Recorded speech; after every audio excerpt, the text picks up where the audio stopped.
into the 49ers NFL draft picks. Let's start off with round 2, pick 61 with Drake Jackson. What were your thoughts of the young, he's only 21 years old, the young athletic edge rusher out of USC? What were your initial thoughts on that pick? My initial thoughts, like as soon as it happened, you know, I wasn't too aware exactly. I think maybe he might have been projected to go a little bit earlier, if I'm not, if I remember right. But so I was a little unaware exactly who he was. But then I quickly, as soon as I seen some of his spin moves, it doesn't take me long to see the potential of what someone can do. And soon as I seen his quickness and some of those spin moves and some of those stutter steps and just his arsenal, what he can do on the edge, I immediately thought about a D Ford in his prime. You know, I immediately seen how the 49ers were kind of like, all right, like it just looked like, hey, D Ford did not, you know, pan out the way they wanted to. And they went and got a guy that they, you know, it just reminds me of, you know, they went and got the guy that they wanted to get. You know, a lot of us before the draft were talking about that speed rusher opposite Bosa, and we immediately went and did it.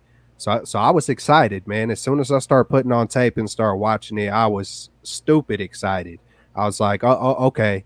Like, you know, I could see this dude being good, really good. And then once I really started diving in, I seen how, you know, he produced a lot better earlier in his time at USC, and he had a lot more weight on him. You know, I believe he was first playing at 270.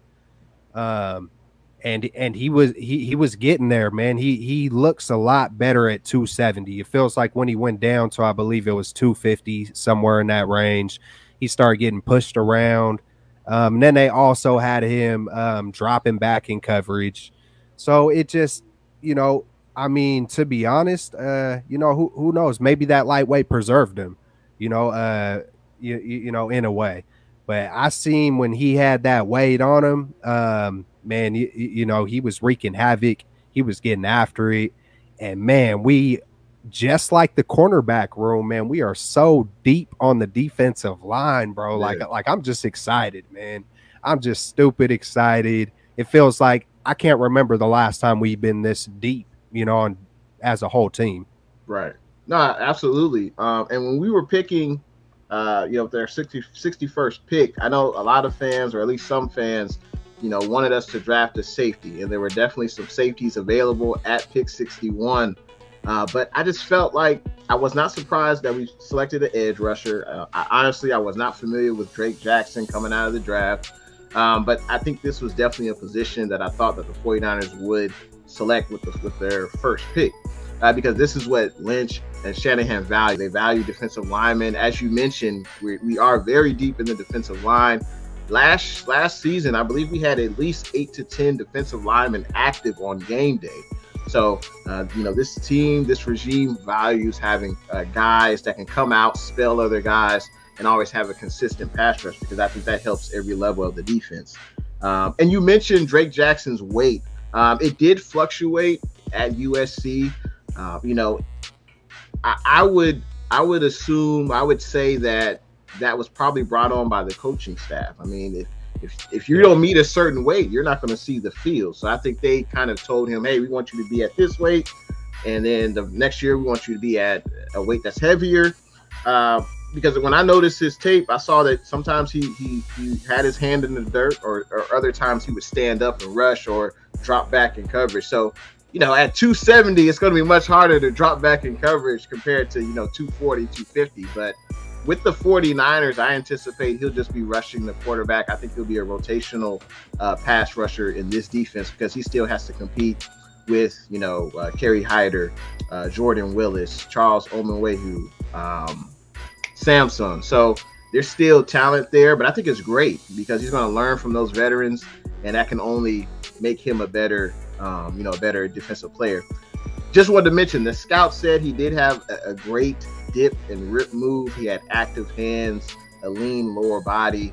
So that's definitely something that's good. And when you match him up with his athleticism to our defensive line coach and Chris Kasarik, I mean, we have this young guy who I mentioned is only 21 years old. He's going to be under team control for the next 3 to 4 years, and he could be.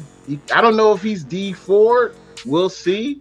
I'm not expecting him to really be, get a dozen sacks. I'm not really expecting that. I'm not saying you were either, but I don't think he's there yet. I think he could just be, stout against the run.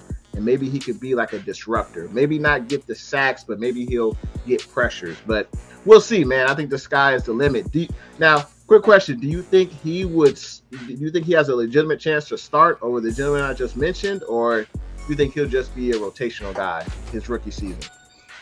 I think depending on what Shanahan wants, or all the coaching staff. I feel like it's kind of up to the coaching staff, because I feel like physically he potentially could be a monster. Yeah. You know what I'm saying? But regardless of how good, it reminds me of kind of like Trey Lance. Like, a lot of people say, hey, he did not beat out Jimmy Garoppolo, because if he did beat him out, then he would have started. Just because he could have played better in training camp, they already had it in their mind that they wanted to chill on him. They right. wanted to let him marinate.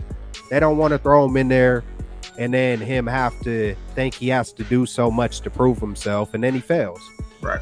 So it depends on how the 49ers are going to do it, but I think he has the potential to be a starter over the guys that you mentioned when it comes to Hyder, Ebukam, who else? Menahu, and then we also picked up dude from the Colts.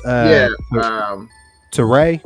Is that how you say it? Yeah, Teray, man. So, hey, man. So what a good problem to have, man. We just added to it, but I also wanted to mention his athleticism. I know the spin moves, but I believe there was videos out there of him hitting backflips. Yeah. So I mean, you get a 270-pound man that can hit a backflip. You know what I'm saying? I mean, that just shows me that this man is athletic and strong. Like to be that size and to be able to do that, I think we're going to see something special, because, and then who knows, maybe he can produce when you got a guy like, I think Kinlaw is going to finally be healthy.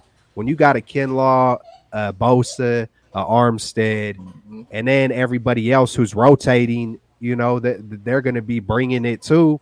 Right. It's going to, man, I just feel like everybody can eat. It's like who can get there first. Right. No, absolutely. And you won't be able to really, I mean, you could double team Armstead, you could double team Bosa, but then you have to worry about the two other guys. So I think our defensive line is definitely looking stout. And like you said, man, I can't wait to see them out there and eating, man. I can't wait for it. Gotta say, what's good to Conscious Raza, and also what's good to Libby's World. Appreciate if you guys hit that thumbs up button. Let us know you guys are enjoying the stream. But there's no doubt. I mean, Drake, he is the only defensive lineman outside of, I should say, the only edge rusher outside of Bosa who we have under team control for multiple years. I mean, there's no doubt. I think Bosa is going to get signed next year to a multi-year contract extension. There's no doubt. But every other veteran edge rusher is basically on a one-year deal. So it's always good to have a young guy, and Chris Kacerek can kind of get his hands on him and teach him about technique and hand placement and all that, because there's no doubt he's got the athletic ability. There's no doubt about that.